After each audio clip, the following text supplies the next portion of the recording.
다 같이 자리에서 기립하셔서 임재 찬양 드림으로 9월 둘째 주일 예배를 시작하겠습니다.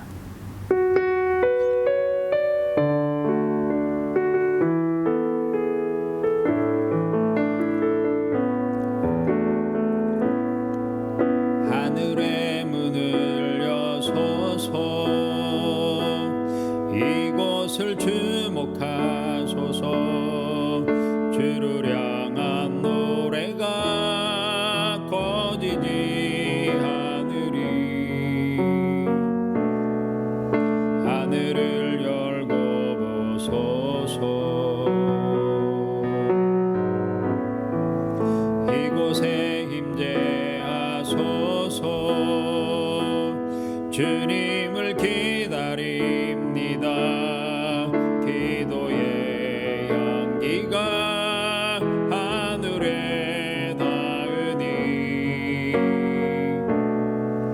주여 임재하여 주소서. 이곳에 오셔서 이곳에 앉으소서.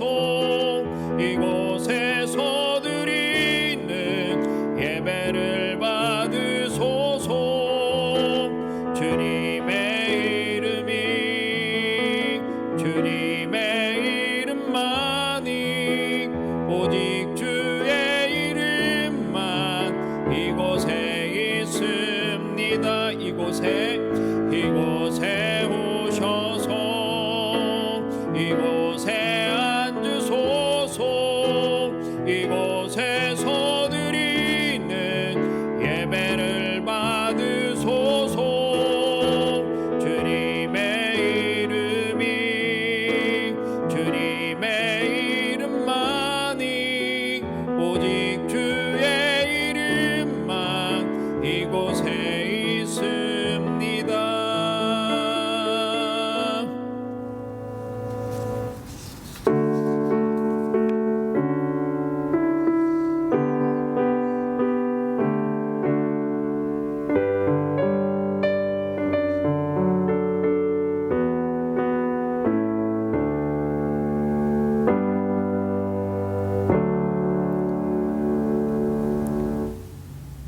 여호와 하나님 아버지, 오늘도 거룩한 주일 하나님의 자녀들이 하나님 전에 나와 주님의 위로하심을 경험하기를 원합니다.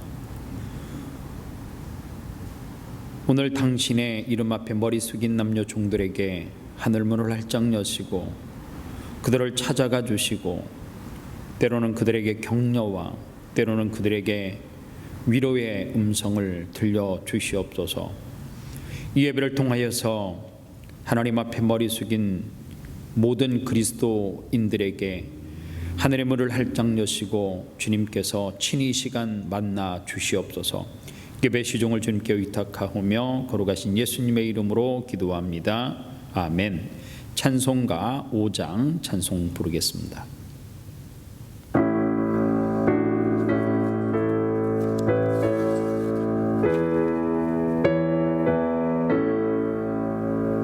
이 천지가 만물들아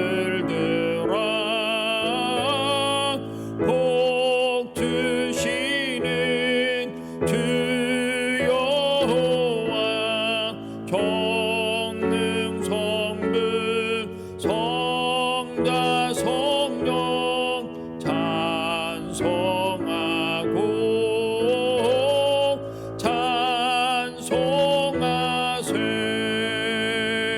아멘.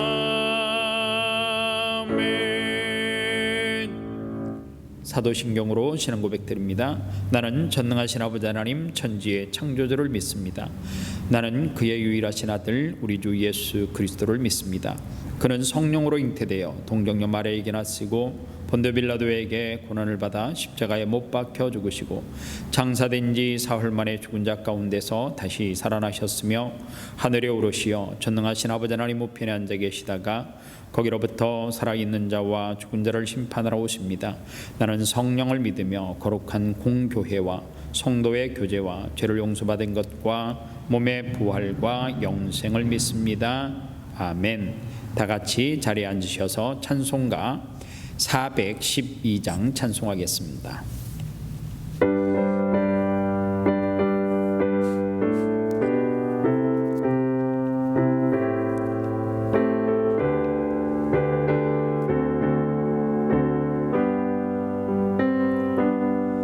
내 영혼의 그 깊은 데서 맑은 가락이 울려나네.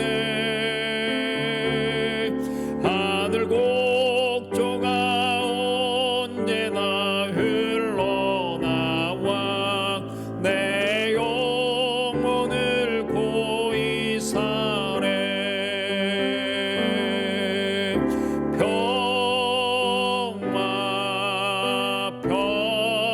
평화로다.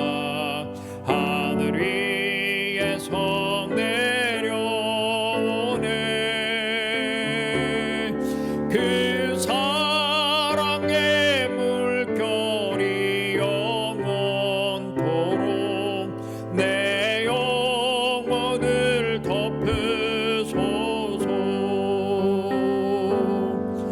내 마음속에 솟아나리 평화는 깊이 묻힌 보배로다. 나의 보화를 캐내어 가져갈 자 그 아무도 없으리라.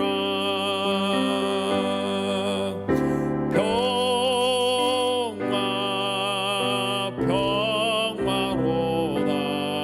하늘 위에서 내려오네. 그 사랑의 물결이 영원토록 내 영혼을 덮으소서. 내 영혼의 평화가 넘쳐남은 주의 큰 복을 받음이라. 내가 주야로 주님과 함께 있어 내 영혼이 편히 쉬네.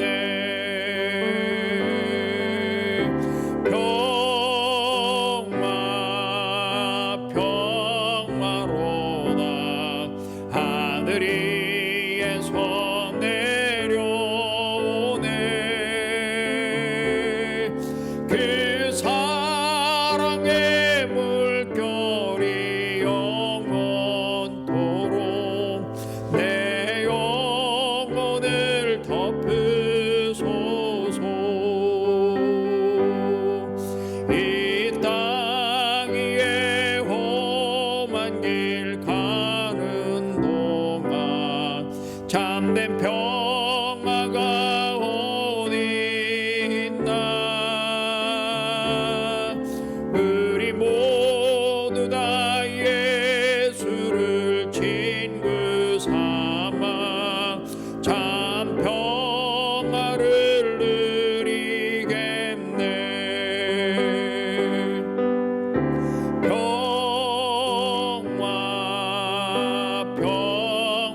평화로다. 하늘 위에서 내려오네. 그 사랑의 물결이 영원토록 내 영혼을 덮으소서.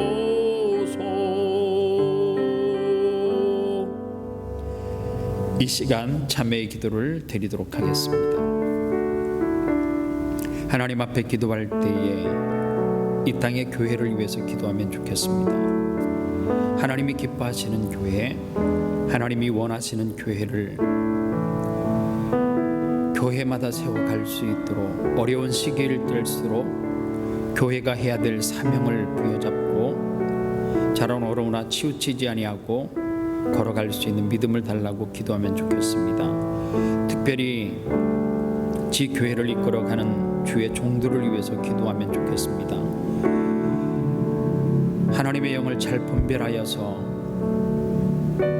시대마다 하나님이 우리에게 주시는 그 메시지를 성도들에게 전달할 수 있는 깨어있는 종들이 되기를 위해서 기도해 주시기를 바랍니다. 지구촌은 코로나19로 통하여서 현장에서 대면 예배를 드리지 못하고 온라인으로 드리는 그런 예배를 지구촌 구석구석에서 선교의 현장에서 예배하고 있습니다. 온라인 예배 가운데도 하나님의 은혜가 사랑하는 성도들에게 임할 수 있도록 기도해 주시면 좋겠습니다. 무엇보다도 기도할 제목은 믿음의 성도들이 이 코로나19로 통하여서 열매 맺지 못하고 하나님을 저버리고 세상 가운데 들어갈까봐 두렵습니다. 어려운 시대일수록 하나님 앞에 기도하고 하나님을 부여잡고 나아갈 수 있도록 기도해 주시기를 바랍니다. 위기 가운데 있는 주국 대한민국을 위해서, 대한민국의 교회들을 위해서, 아름다운 교회 성도들 가운데 어려움 가운데 있는 성도들을 위해서 이 시간 다 같이 개인의 기도의 제목까지 다 같이 하나님 앞에 부르짖겠습니다. 기도합니다. 살아계신 아버지 하나님 감사합니다. 이 시간 하나님 앞에 기도합니다. 하나님 앞에 이 시대의 교회가 가야 될 길과 방향이 하나님이 원하시는 길이요 방향인지를 영적인 지도자들이 또 묻고 되묻게 하여 주시옵소서. 하나님이 원하시는 교회가 이 어려운 시기 때 어떠한 교회인지를 알게 하여 주시옵시고 영적으로 깨어 있어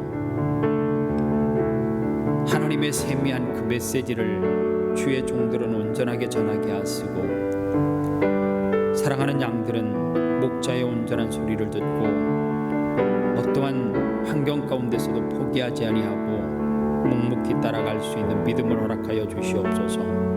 전 세계는 코로나19 바이러스로 온라인으로 예배하는 그러한 나라와 교회들이 많습니다. 이 땅 시드니도 온라인으로 예배하며 또 현장에서도 예배를 합니다. 하나님, 어려운 시기를 뛸수록 하나님 앞에 예배가 가장 삶의 우선순위에 놓이게 하여 주시옵시고 어떠한 곳 어떠한 자리에서 예배한다 할지라도 하나님이 그 예배를 들으시고 받아 주시옵소서. 어려운 시대에 믿음이 연약한 자들이 떨어질까 봐 두렵습니다. 끝까지 하나님의 손을 놓지 않게 하여 주시옵시고 하나님 앞에 엎드려 기도할 수 있는 믿음의 성도들로 성장할 수 있도록 은혜 베풀어 주시옵소서. 무엇보다도 조국 대한민국은 위기 가운데 있습니다. 그 위기 가운데 교회가 교회로서의 역할을 제대로 감당하지 못합니다. 하나님, 위기 가운데 있는 조국 대한민국을 건져 주시옵시고 회복시켜 주시옵소서. 수많은 사람들이 코로나19로 경제적인 위기 가운데 도산의 위기 가운데 처해 있습니다. 하루속히 코로나19 바이러스가 종식되어 일터의 현장에서 하나님의 복음을 쏘내려갈 수 있는 믿음의 백성들이 다 되게 하여 주시옵소서. 아름다운 교회 성도들 가운데 육신의 질병 때문에 어려움 당하고 있는 사랑하는 성도들이 있습니다. 하나님께서 그들을 위로하시고 그들을 치유하여 주시옵소서. 오늘도 말씀을 통하여서 하나님이 주시는 세미한 음성을 듣는 귀한 시간 되게 하여 주실 줄 믿사옵고 걸어가신 예수님의 이름으로 기도합니다. 아멘. 교회 소식은 자막을 통해서 확인을 하시면 좋은데요. 한 가지만 강구하면요. 이번 주 내일부터 아름다운 교회 강단을 리모델링을 할 예정입니다. 한 주 주일 예배를 할 때 어려움이 있을 수 있는데요. 본당에서 예배할 수 없으면 교육관에서 현장 예배를 계속해서 진행할 겁니다.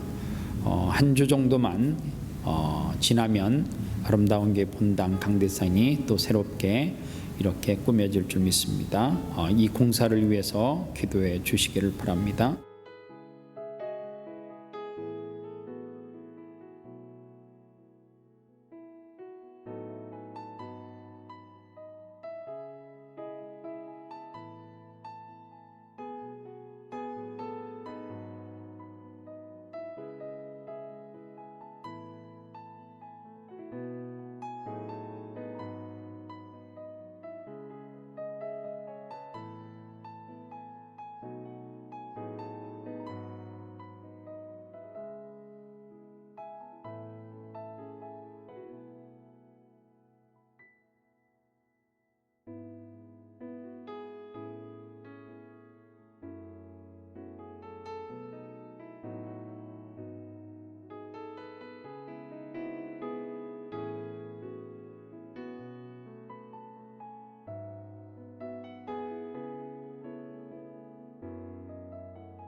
하나님 앞에 드린 예물을 위해서 기도하겠습니다.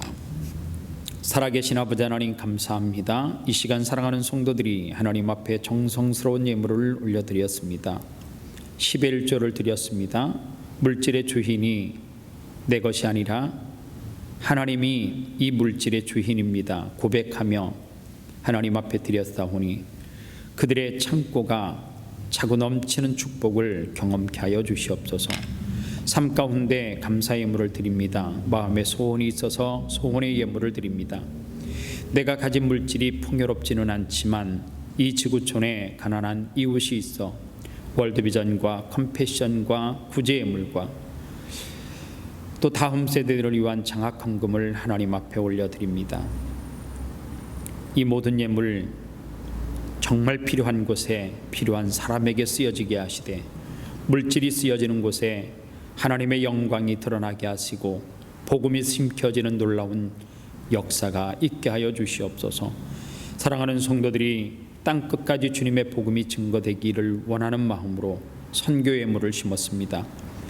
하나님 선교 현장에서 복음을 전하는 사랑하는 선교사님들의 그 사역 가운데 기름 부어 주시옵시고 물질이 더할 때에 그 사역의 지경이 넓어지게 하시고 땅끝까지 주님의 복음이 증거되는데 귀한 물질이 사용될 수 있도록 은혜 베풀어 주시옵소서. 주일 헌금을 드렸습니다. 그 외에도 하나님 앞에 마음에 소원이 있어서 소원 예물과 비전하우스 헌금을 드립니다.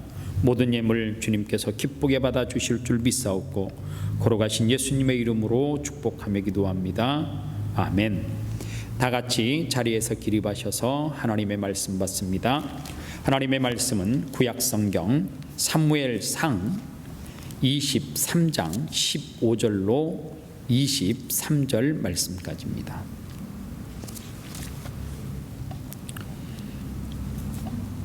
구약성경 제가 가지고 있는 성경은 페이지 수로 449페이지입니다. 사무엘상 23장 15절로 23절 말씀입니다. 한 목소리로 같이 읽습니다. 다윗이 사울이 자기의 생명을 빼앗으려고 나온 것을 보았으므로 그가 십강야 숲풀에 있었더니 사울의 아들 요나단이 일어나 숲풀에 들어가서 다윗에게 이르러 그에게 하나님을 힘있게 의지하게 하였는데 곧 요나단이 그에게 이르기를 두려워하지 말라. 내 아버지 사울의 손이 내게 미치지 못할 것이요 너는 이스라엘의 왕이 되고 나는 내 다음이 될 것을 내 아버지 사울도 안다 하리냐. 두 사람이 여호와 앞에서 언약하고 다윗은 숲풀에 머물고 요나단은 자기 집으로 돌아가니라. 그때에 10사람들이 기브아에 이르러 사울에게 나와 이르되 다윗이 우리와 함께 강야 남쪽 하길라산 숲풀 요새에 숨지 아니하였나이까. 그러한즉 왕은 내려오시기를 원하시는 대로 내려오소서. 그를 왕의 손에 넘길 것이 우리의 의문이다 하니 사울이 이르되 너희가 나를 긍휼히 여겼으니 여호와께 복받기를 원하노라. 어떤 사람이 내게 말하기를 그는 심히 지혜롭게 행동한다 하나니 너희는 가서 더 자세히 살펴서 그가 어디에 숨었으며 누가 거기서 그를 보았는지 알아보고 그가 숨어있는 모든 것을 정탐하고 실상을 내게 보고하라. 내가 너희와 함께 가리니 그가 이 땅에 있으면 유다 몇 천 명 중에서라도 그를 찾아내리라 하더라. 이는 살아계신 하나님의 말씀입니다. 아멘. 다 같이 자리에 앉겠습니다. 저는 오늘 사무엘상 23장 15절로 23절의 말씀을 가지고 위로하심 이 제목으로 하나님의 말씀을 증거하겠습니다. 코로나19가 중국으로부터 확인되어지고 조국 대한민국으로 그리고 유럽으로 그리고 저 중남미로 계속해서 지구촌 구석구석에 퍼져가고 있는데 이 코로나가 시작될 때에 금방 지나갈 것이라고 생각하지 않은 사람들은 없을 거예요. 백신도 인간의 그 뛰어난 두뇌로 빨리 개발을 해서 사람들이 치료를 받을 것이라고 생각을 했는데 이 코로나19는 우리가 생각했던 것보다 더 길어지고 있고 우리를 지치게 하는 것 같습니다. 이럴 때에 우리에게 필요한 것이 있다라고 하면 위로의 말 한마디 그리고 격려의 말 한마디가 필요한 것 같습니다. 누군가로부터 위로를 받고 또 힘을 얻어 또 누군가에게 위로를 해주는 그런 아름다운 선순환이 일어나야 되는데 다들 코로나19로 힘들다 보니까 오히려 서로를 향해서 비난하고 그리고 정죄하고 그리고 상처를 주고받는 이런 일들이 일어나고 있는 우리 사회의 현실이 참 마음이 아픕니다. 이 시대 모든 분들에게 필요한 딱 한 가지는 위로와 격려의 말 한마디가 필요합니다. 옆에 있는 가족들에게 위로하고 격려하면 좋겠습니다. 사람에게 받는 위로도 굉장히 중요한데요. 위로자 되시는 하나님으로부터 저와 여러분들이 기도 중에 찬양 중에 말씀 가운데 주님의 위로의 메시지를 받을 수 있다라고 하면 그거보다 큰 기쁨은 없을 것입니다. 이사야 66장 13절에 보니까 어머니가 자식을 위로함 같이 내가 너희를 위로할 것인즉 너희가 예루살렘에서 위로를 받으리니 라는 말씀이 있습니다. 하나님은 당신이 친히 우리를 위로해 주시기를 원하시고 또 저나 수많은 동역자들을 통하여서 서로를 위로해 주시기를 원하고 계십니다. 그런데 문제가 뭡니까? 교회를 다니는데 나는 예수를 믿는데 그래서 나는 크리스찬입니다 라고 말을 하는데 정작 하나님을 믿는 하나님의 자녀들이 하나님으로부터 위로가 뭔지를 맛보지 못하고 사는 사람들이 너무 많다 보니까 위로를 할 줄을 잘 모르는 것 같아요. 오늘 저와 여러분들이 이 메시지를 통하여서 하나님의 위로하심을 경험하시기를 주님의 이름으로 축원합니다. 오늘 성경 본문에 주인공이 등장하는데 그 인물은 다윗이라고 하는 사람입니다.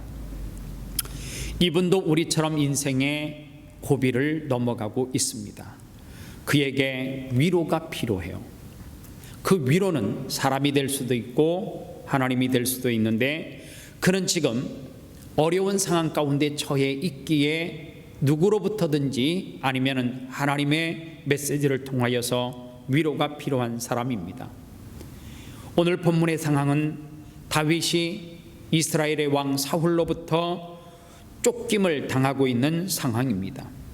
그런데 그 도망치는 가운데 어떤 이야기를 전해 듣게 되느냐 하면 오늘 본문 앞에 있는 사무엘상 23장 1절 말씀에 보니까 사람들이 다윗에게 전하여 이르되 보소서 블레셋 사람이 그일라를 쳐서 그 타작마당을 탈취하더이다 하니 라고 되어져 있습니다. 지금 자기와 같은 유다 지파 사람들이 모여있는 그일라라고 하는 이 마을이 있습니다. 여기에 적이 기습을 해서 위기에 처해 있다라고 하는 소식을 다윗이 듣게 되어졌습니다. 이 소식을 들었던 다윗이 블레셋을 무찌르고 그일라 마을 사람들을 지키고 보호해 주게 되어집니다. 그런데 다윗이 그일라에 그리고 그 지역에 있다라고 하는 소식을 사울은 알지 못하고 지금 엉뚱한 곳에서 찾고 있었습니다. 그런데 그 블레셋이 그일라를 치게 되어졌을 때에 다윗이 도와줬다라고 하는 소문이 누구에게 들어가게 되느냐 하면 그를 쫓고 있는 사울에게 자기의 신분이 노출이 되게 되어집니다. 이 소식을 들었던 사울은 그일라의 군사를 보내서 다윗을 잡아야 되겠다라고 점점 좁혀오는 그런 상황입니다.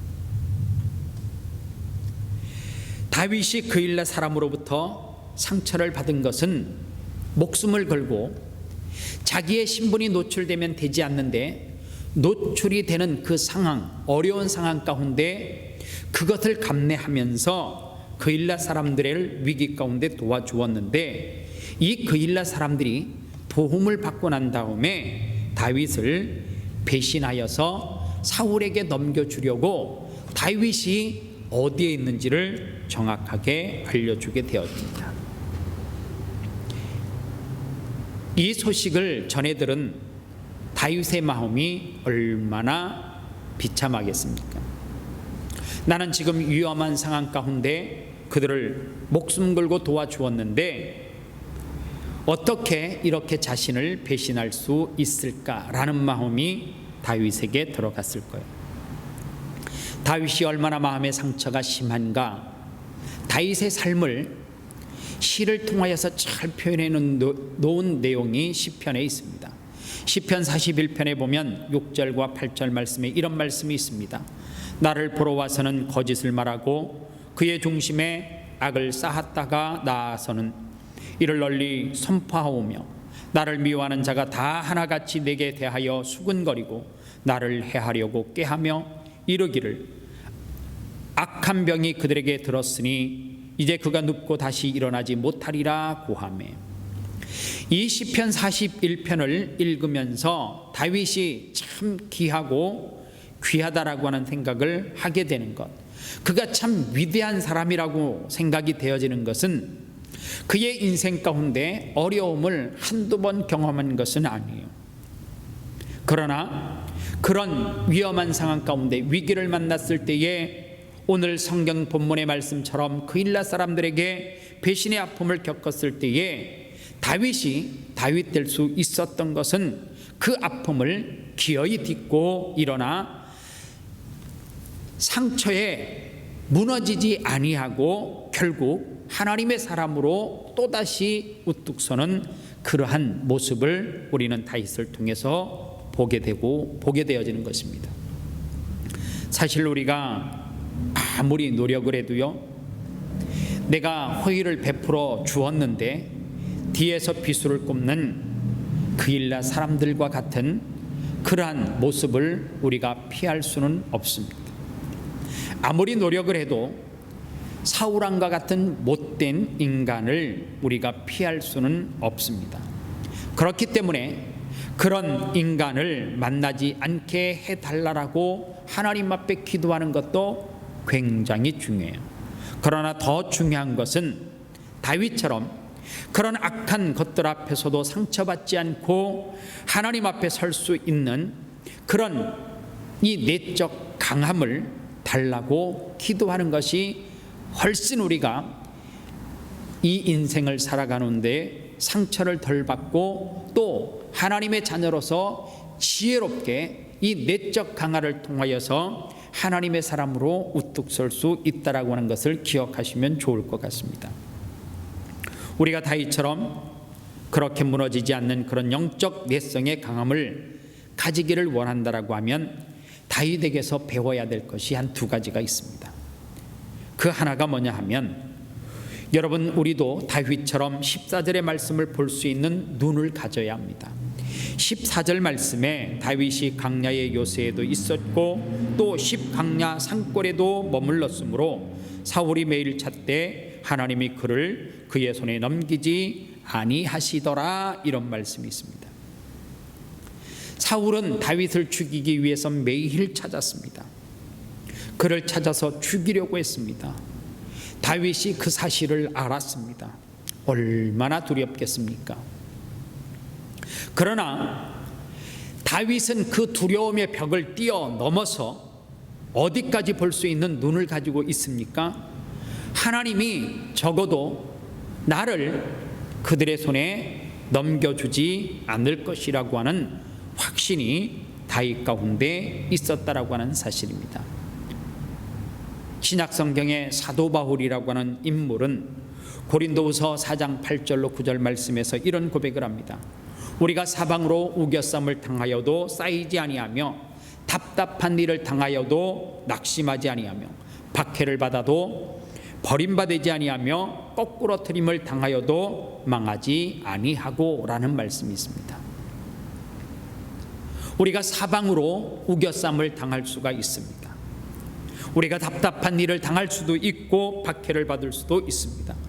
때로는 버림바 되어질 수도 있고 때로는 거꾸로 트림을 당할 수도 있습니다. 그러나 이러한 깨지고 부서지고 이러한 일로 우리는 망하지 않는다라고 고백합니다. 누가요? 사도 바울이 고백해요. 이렇게 고백할 수 있는 것은 어디에서 나오는 거예요? 내적인 이 강한 믿음에서부터 나오는 고백이라고 말할 수가 있습니다.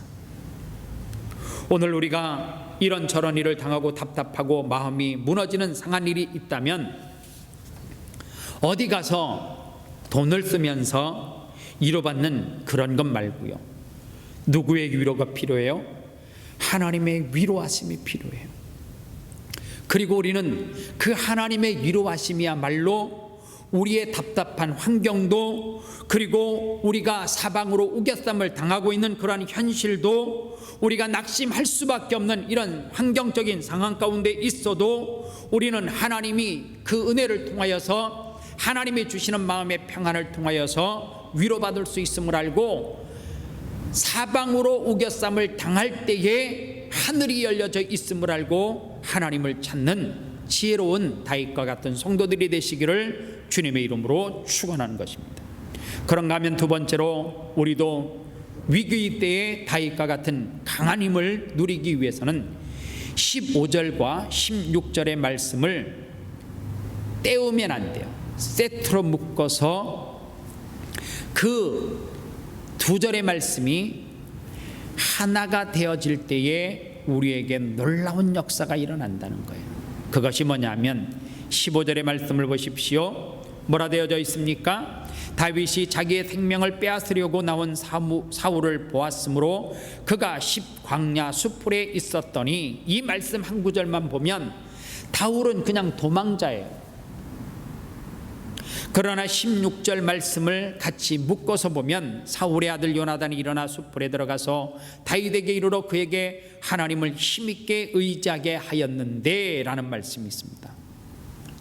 우리가 어려운 일을 당하면 자꾸 우리 마음 가운데 침소공대를 하게 되어져요. 온통 내 주변에는 사울밖에 없는 것처럼 그런 생각에 빠지기가 굉장히 쉽습니다. 그것은 결코 옳은 생각이 아니에요. 오늘 15절에서 사울이 내 생명을 빼앗으려고 무섭게 공격을 하면 우리는 바로 그 다음에 16절 말씀이 있음을 기억해야 돼요. 저는 목회를 하면서 많은 사람들을 상대하다 보니까 간혹 사람에게 상처를 받는 일들이 있습니다. 그 상처를 받게 되면 제 마음 가운데 부작용이 생겨요. 사단이 제 마음 가운데 못된 생각을 하게 해요. 그 사단이 사람을 통해서 제 마음 가운데 무엇을 빼앗아 가려는지 조금은 알 것 같습니다. 믿었던 사람에게 상처를 받으면 내 안에 사람에 대한 불신이 생기기 시작해요. 잘해줘도 소용이 없네. 와, 내가 이렇게 사랑을 주었는데 결과가 이거야, 이런 생각을 순간 하게 되어져요. 성도들이 하나같이 사울이야? 성도들이 하나같이 그 일라 사람하고 똑같네? 라는 생각을 할 때가 있습니다. 그 마음 가운데 그러한 생각을 갖게 하는 것이 마귀가 나를 시험하는 것이라고 하는 것을 어느 순간에 알게 되어졌습니다. 저는 간혹 가다가 그런 아픈 일들을 경험하면 하나님 앞에 이를 악물고 기도해요. 하나님, 15절에 상처 주는 내게 어떤 성도가 있다면 16절에 하나님 말씀 앞에 순종하는 요나단과 같은 사람도 내게 있다라고 하는 것을 기억하고 떠올리고, 그를 통하여서 내가 힘없고 위로받았던 말씀이 무엇인지를 기억하고 생각하고 추억하는 거예요. 오늘 15절 말씀에서 위기 가운데 있는 다윗에게 하나님께서는 누구를 보내주었어요? 위로자 사울의 아들 요나단을 다윗에게 붙여 주었습니다. 요나단이 다윗을 위로할 때에 어떻게 위로해요? 복잡한 이야기 하지 않았어요. 미안하다, 내 아버지를 이해해달라, 원래 그분이 본심은 그렇지 않은데, 그러면서 자기 상황을 변명하듯이 쭉 설명하지 않았습니다. 16절 말씀에서 요나단은 너무나 명료한 이야기를 해요. 사울의 아들 요나단이 일어나 숯불에 들어가서 다윗에게 이르되 그에게 하나님을 힘있게 의지하게 하였는데, 원어로 보니까 그에게 하나님을 힘있게 의지하게 하였더니 이 부분을 요나단이 다윗의 손을 하나님 안에서 굳건히 잡게 했다라고 되어져 있습니다.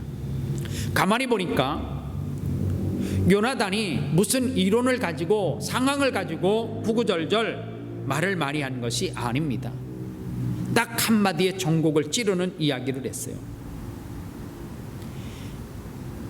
사랑하는 친구 다윗에게 그는 지금 내 눈에 보이는 적들로 둘러싸여 있고, 네가 그일라 사람을 통하여서 나의 아버지 사울을 통하여서 끊임없이 실망하는 일들이 계속해서 겹쳐서 오는 것은 알지만, 그러나 그 현실을 보지 말고 여호와 하나님을 의지하라고 하는 그 한마디가 다윗으로 하여금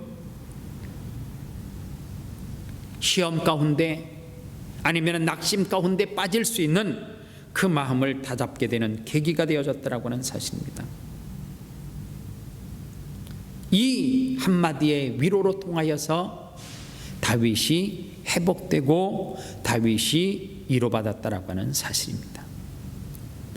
오늘 우리의 인생 가운데도 위기를 만나면 다윗에게 요나단이 있었던 것처럼 우리에게도 믿음의 누가 필요해요? 동력자가 반드시 필요해요. 우리는 가끔 어려운 일을 당하면, 사람에게 상처를 경험하면 이제 사람의 곁을 떠나려고 해요. 그리고 자꾸만 외톨이가 되려고 해요. 나 이제는 사람이 싫다라고 말해요. 아니요, 하나님은 어쩌면 사람에게 상처받은 것을 누구를 통하여서요? 또 다른 요나단과 같은 사람을 통하여서 회복시켜 주시기를 원한다라고 하는 사실입니다. 그러나 또 한 가지 알아야 돼요. 요나단만을 통해서는 온전한 위로가 다윗에게 일어나지 않아요. 요나단은 하나님을 바라봐라, 하나님은 절대 너를 그 어려운 상황 가운데 버려두지 않을 것이다 라고 했을 때에 다윗이 순간 자기의 이성이 나를 배신하고, 그리고 내가 그를 도왔는데 끊임없이 그가 나를 죽이려고 했을 때에 사울을 미워하고 그 일라 사람들을 미워하는 그 마음 가운데 누가요? 요나단이 위로하지만 그 미워하는 순간에 누구를 바라보지 못해요? 하나님을 바라보지 못하는 그 다윗을 요나단을 통해서 깨닫게 할 때에 다윗은 누구를 또 바라봐요? 하나님을 온전하게 바라보더라고 하는 사실입니다. 한국에 가면 경기도 지역인데 양평의 양술이라고 하는 지역이 있어요. 이 양술이라고 하는 이 지명이 원래 순 우리말로는 두물머리라고 하는 그러한 말이에요. 이 두물머리라고 하는 이 말의 뜻이 뭐냐 하면 금강산에서 흘러내려오는 북한강, 그리고 강원도 금대봉 깃을 검룡소에서 발원하여 남한강 줄기, 이 두 물줄기가 흐르다가 한 곳으로 합쳐진 곳이 두물머리예요. 그래서 그 지역을 양술이라고 말하는데 순수한 우리말로는 두물머리라고 말하는 것이 맞아요.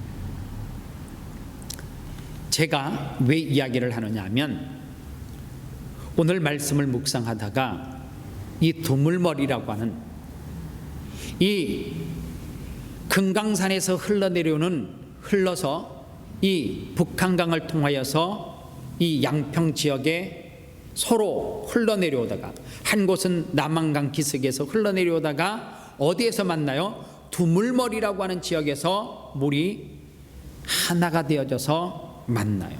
우리의 신앙도 두물머리 신앙. 무슨 이야기냐?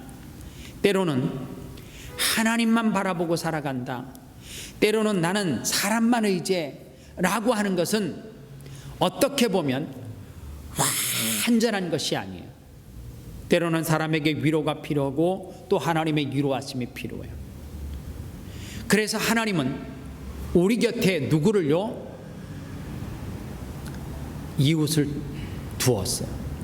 그 이웃을 통해서 뭐 하라고요? 상처받기도 하지만 위로받으라고. 그리고 그 이웃만 바라보지 말라는 거예요. 누구를 바라보라는 거예요? 하나님을 바라, 그 말이에요. 그래서 하나님과 믿음의 동력자들을 함께 뭐 할 때요? 만날 때 내 신앙에 무엇이 있어요? 두물머리. 사람을 통해서 위로하고 하나님이 위로하는 역사를 우리가 삶 가운데 경험할 수 있다라고 하는 사실입니다. 그러나 가장 중요한 것은 사람이 위로하고 하나님이 우리를 위로하지만 우리 가운데 내적인 강한 믿음이 없으면 그 위로의 말씀이, 그 위로하심의 하나님의 음성이 우리 가운데 들려지지 않는다라고 하는 사실입니다. 우리가 신앙생활하면서 제가 매주 말씀을 반복적으로 전하는 것이 요즘 감사라고 하는 말이잖아요. 우리가 인생을 살아가면서, 우리가 신앙생활하면서 하나님께서 우리에게 가장 큰 선물이 뭐냐 하면 감사라고 하는 것 같아요. 감사는, 세상 사람들의 감사는 뭐냐 하면, 세상 사람들이 말하는 감사는 내게 어떤 좋은 일이 있으면 그 다음에 표현하는 것이 감사예요. 즉 예를 들면 누구로부터 무엇을 받으면 아유 이런 것을 보내주셔서 너무너무 감사합니다 라고 하는 것이 세상의 위치인데, 하나님 앞에 말하는 감사는 뭐냐면 먼저 선감사예요. 받는 것이 아니라 감사는 뭐예요? 먼저 드리는 것이에요. 그래서 우리가 신앙적으로 말할 때 감사는 내가 감사할 일이 없음에도 불구하고 내 입술로 선포하는, 감사를 선포하는 그 순간에 무엇이 넘쳐요? 감사할 일이 우리의 삶 가운데 넘칠 수 있다는 거예요. 세상 사람들이 말하는 감사와 다르죠. 오늘 우리 가운데 감사가 넘쳐나시는 분들, 감사가 선행되시는 분들은 이 하나님의 그 은혜를 누구보다도 먼저 받아 누리고 살아갈 수 있다라고 하는 사실입니다. 오늘 우리 시대는 이제 신앙의 결여, 그리고 우리의 신앙은 다윗처럼 이 내적 믿음이 강하지 않아서 때로는 우리의 삶 가운데 하나님이 찾아와서 위로하시는 그 위로의 메시지와, 그리고 하나님께서 사람을 보내주셔서 위로하는 그 위로의 소리를 우리가 듣지 못해요. 두물머리의 신앙은 먼저 무엇이 우선되어져야 돼요? 두 물줄기가 흘러서 만나는 뭐가 중요해요? 그 장소. 그 장소가 있을 때에 두 물줄기가 만나는 것이지, 그 장소가 그곳에 없다라고 하면 그 물줄기는 각각 따로 길을 내서 흘러갈 것이라고 하는 사실입니다. 그 물줄기를 만나게 하는 것, 그 소리를 듣게 하는 것, 사람의 위로하시는 메시지와 하나님의 위로하시는 메시지를 들을 수 있는 것은 무엇이요? 내 영적으로 깨어져 있는 그 모습들이 우리가 하나님의 위로하심과 사람의 위로하심을 들을 수 있다라고 하는 사실입니다. 두물머리의 대표적인 신앙의 실패자가 누구예요? 오늘 성경 본문에 나오는 사울인 것 같습니다. 이 사울의 모습을 살펴보면 참 마음이 아파요.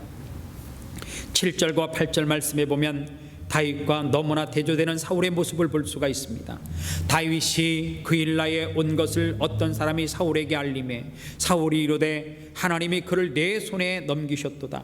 그가 문과 문빗장이 있는 성읍에 들어갔으니 갇혔도다. 사울이 모든 백성을 군사로 불러 모으고 그일라로 내려가서 다윗과 그의 사람들을 에워싸려 하더니 라고 되어져 있습니다. 제가 이것을 보니까 사울이 다윗과 대조해서 너무나 가슴 아픈 그 세 가지 모습이 사울에게 있습니다. 사울과 대조되는 것, 이 다윗과 대조되는 이 사울의 모습을 보면 다윗은 하나님께 여쭈어요. 거듭 하나님 앞에 물어요. 그런데 사울은 하나님 앞에 여쭙고 묻는 그런 모습이 하나도 없습니다.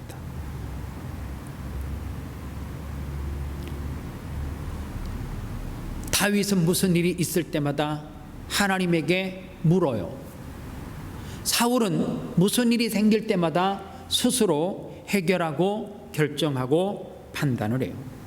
사울의 비극이 뭐예요?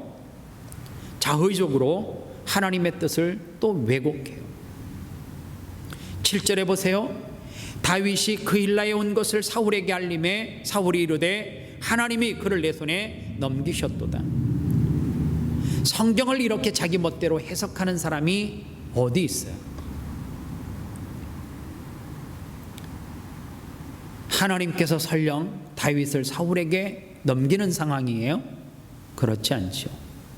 사울에게는 지금 악신이 들어갔어요. 하나님이 기뻐하시지 않는 일을 끊임없이 해요. 여러분, 사람이 한 곳에 딱 이렇게 매몰되게 되어지면, 생각이 매몰되면 자기의 생각과 자기의 주장이 옳다라고 생각해요. 누구처럼요? 사울처럼요. 하나님께서 지금 다윗을 잡으려고 하는 기회를 주셨다는 거예요.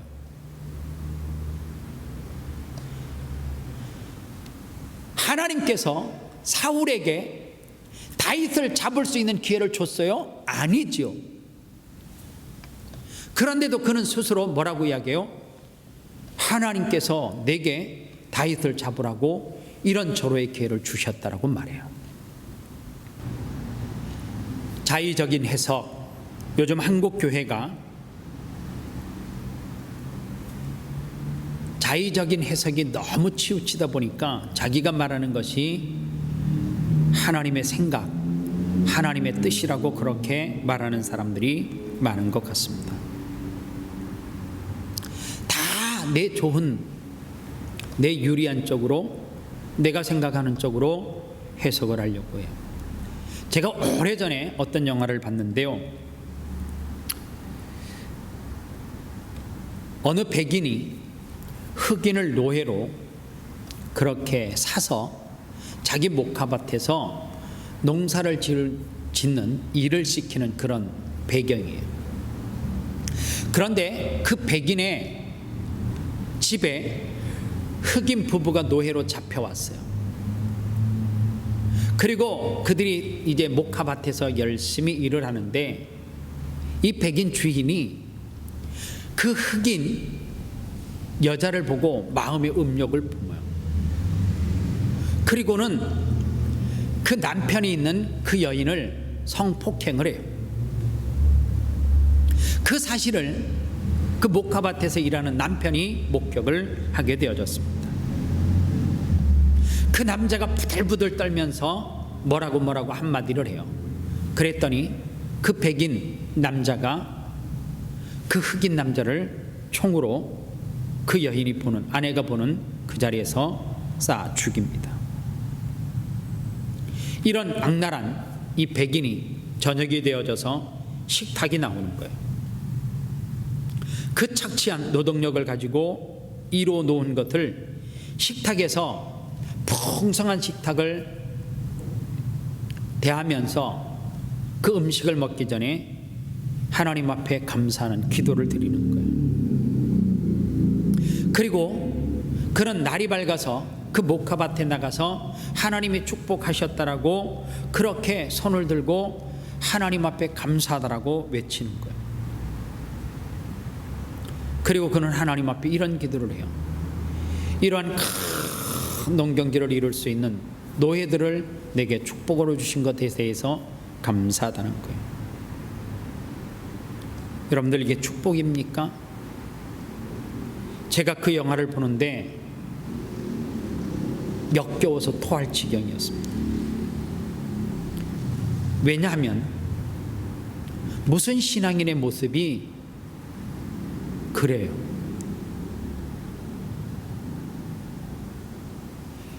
마음의 꺼리낌이 하나도 없이 살인죄를 저지르고, 마음의 꺼리낌이 하나도 없이 성적인 죄를 저지르고, 똑같은 인격체를 가진 인간을 그렇게 하대하면서 이룬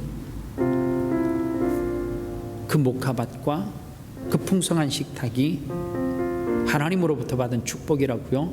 아니에요. 저는 늘 신앙은 상식이라고 생각을 합니다. 상식은 어느 한 사람이 이것이 상식이다라고 말을 했을 때에 그 상식은 누군가가, 수많은 사람들이 옳다라고 동조해야 되는 것, 그게 상식인 것이에요.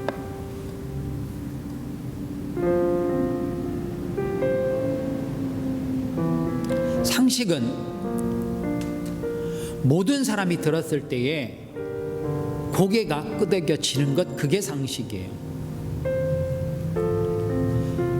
하나님의 말씀인 이 성경의 말씀이 아무리 어렵게 우리가 인간이 해석할 수 없도록 쓰여졌다라고 저는 생각하지 않아요. 이 하나님의 말씀은 우리가 생각하는 대다수의 상식으로 충분히 설명이 되어지고 이해될 수가 있어요.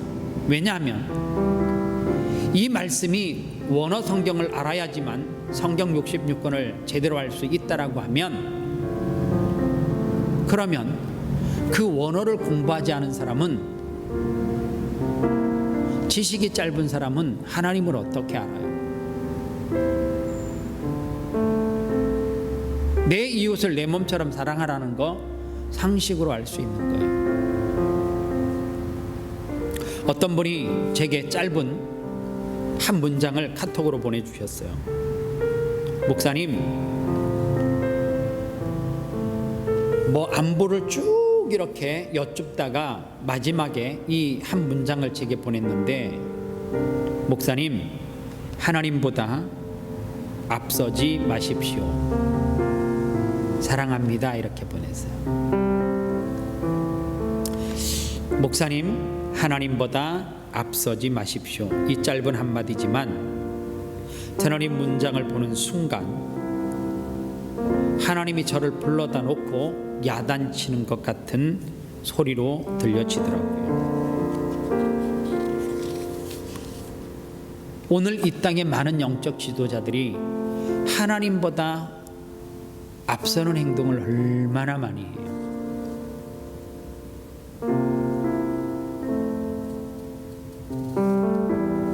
마치 그것이 하나님의 생각인 양 자기가 말하는 경우가 얼마나 많냔 말이에요.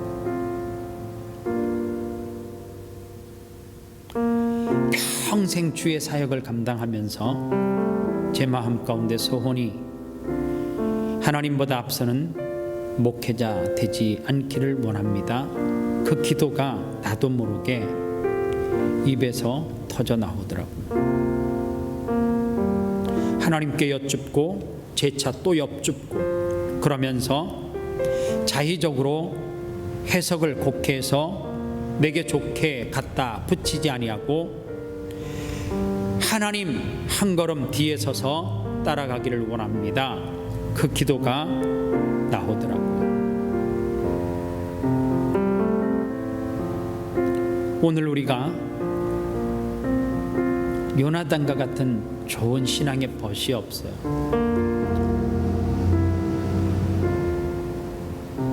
그러다 보니까 결정적인 순간에 그를 제어할 수 있는, 그를 멈춰 세울 수 있는 사람이 없어요. 오늘 주의 종들에게, 성도들에게 필요한 요나단이 꼭 필요해요. 제게도 요나단과 같은 내 걸음을 멈춰 세울 수 있는 그 신실한 믿음의 동력자가 필요하고요. 여러분들에게도 요나단과 같은 신앙의 동력자가 필요해요. 하나님을 결정적으로 놓칠 수 있는 그러한 위기 가운데 있을 때에 그를 바로 잡아주는, 하나님을 바라보게 하는 요나단과 같은 신앙의 동력자가 필요해요. 그러한 신앙의 동력자가 있으신 분들은 행복하신 분이에요. 만약 그러한 신앙의 동력자가 없다라고 하면 지금도 늦지 않았어요. 신앙의 멘토를 꼭 세우고 찾고 그리고 만드시기를 바랍니다.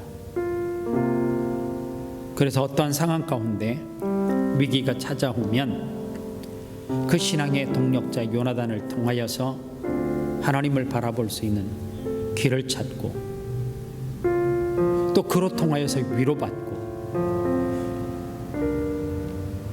내 안의 내적인 이 강성을 통하여서 하나님을 찾는 은혜가 우리 가운데 있기를 소원합니다. 다윗이 육안으로 일어나는 일들을 보면 하나님을 믿을 수 없는 상황입니다. 왜 내게 이런 아픔이 주어질까? 하나님을 믿었는데 실망할 일들이 계속해서 생겨요. 하나님을 열심히 믿는데 왜 하나님은 나를 이렇게 다루고 계시는가 실망할 수 있습니다. 그럴 수 있는 상황이지만 다윗은 하나님 앞에 그렇게 반항하지 않았습니다. 그는 위기의 순간에도 내적 믿음을 통하여서 흔들리지 않았습니다. 오늘 위 시대는 위로가 필요한 시대인 것 같습니다. 오늘 말씀을 통하여서 먼저 위로받으시고 하나님의 살아계심을 체험하고 경험하기를 원합니다. 무엇보다도 요나단과 같은 믿음의 동력자가 있어서 그로 통하여서 위로받는 저와 여러분들이 되시기를 바랍니다. 이 말씀을 준비하면서 말씀의 결론이 오늘 찬양입니다. 마음이 상한 자를 고치시는 주님, 이 찬양을 고백하고 함께 기도하겠습니다.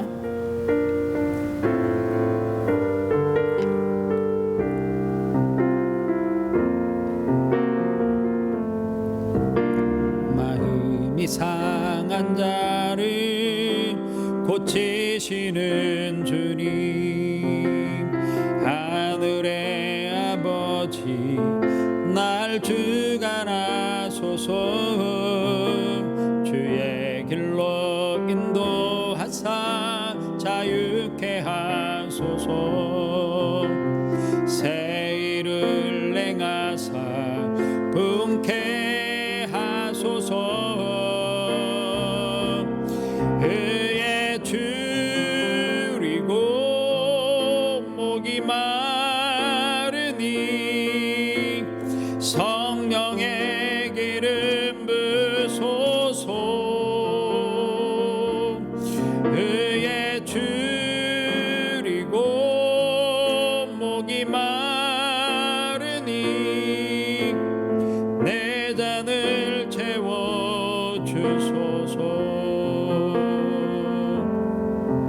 성령으로 채우사 주보게 하소서. 주의 힘제 속에 은혜 알게 하소서. 주 뜻대로 살아가리 세상 끝날까지. 나를 믿으시고 새날 열어주소서. 의에 줄이고 목이 마르니 성령의 기름 부소서. 의에 줄이고 목이 마르니 내 잔을 채워주소서. 의에 줄이고 의에 줄이고 목이 마르니 성령의 기름 부소서. 의에 줄이고 목이 마르니 내 잔을 채워주소서. 이 시간 같이 한 목소리로 기도하겠습니다. 말씀을 생각하면서 하나님은 우리의 위로자 되십니다. 우리 주변에 요나단과 같은 믿음의 동력자를 통하여서 하나님은 이 위기 가운데 위로하시기를 원하십니다. 하나님, 위기 가운데 있는 우리 각자를 주님이 위로해달라고, 마음이 상한 우리 각자를 주님께서 고치시고 회복시켜달라고, 그래서 우리의 삶 가운데 다시 한번 부흥의 역사를 맛보게 해달라고 하나님 앞에 다 같이 기도하겠습니다. 살아계신 아버지 하나님 감사합니다. 하나님의 위로와 씀이 필요합니다. 무엇보다도 이 땅에서 함께 사는 믿음의 한 사람 한 사람을 통하여서 위로가 필요합니다. 격려가 필요합니다.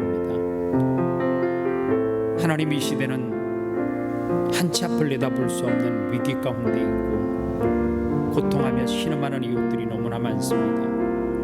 물질의 어려움을 당하여서, 건강의 어려움을 당하여서, 자녀의 문제로, 개인의 영적인 문제로 고통하며 신음합니다. 일어나게 하여 주시옵소서. 회복되게 하여 주시옵소서. 성령의 기름 부으심의 역사가 우리의 삶 가운데 있게 하여 주시옵소서. 하나님, 오늘도 상처받은 한 사람 한 사람을 찾아가 주시고 위로하여 주시옵소서. 무엇보다도 하나님의 위로하시는 그 음성을 듣기 위해서 내 믿음이 견고해야 됩니다. 흔들리지 않게 하여 주시옵소서.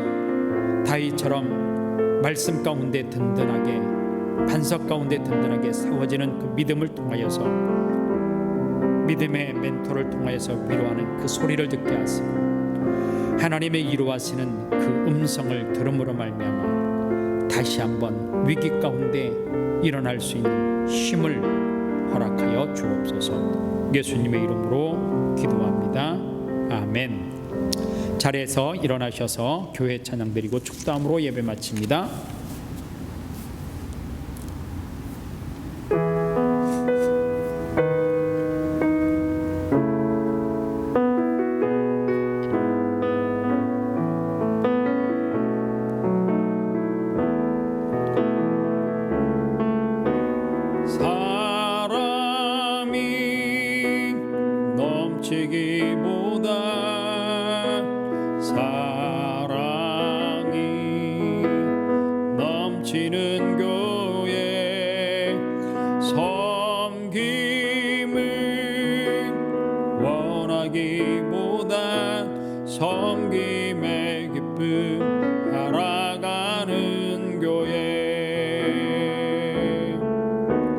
세상이 주목하기보다 주님이 주목하는 교회, 화려한 겉모습보다 중심이 주를 향한 교회, 주님이 피로 사신 아름다운 교회, 서로 사랑함으로 하나 되는 교회, 주님이 머리 대신 거룩한 교회, 우리 함께 만들어 가요. 내 작은 생각보다도 하나 됨에 소중함하는 교회, 화성에 알려지기보다 서로가 서로 깊이 아는 교회, 주님이 피로 사신 아름다운 교회, 서로 사랑함으로 하나 되는 교회, 주님이 머리 대신 거룩한 교회, 우리 함께 만들어 가요. 주 예수 그리스도의 은혜와 하나님 아버지의 사랑과 성령님의 위로교통 충만 역사하심이, 주님의 위로하심, 믿음의 동력자를 통하여서 위로하시는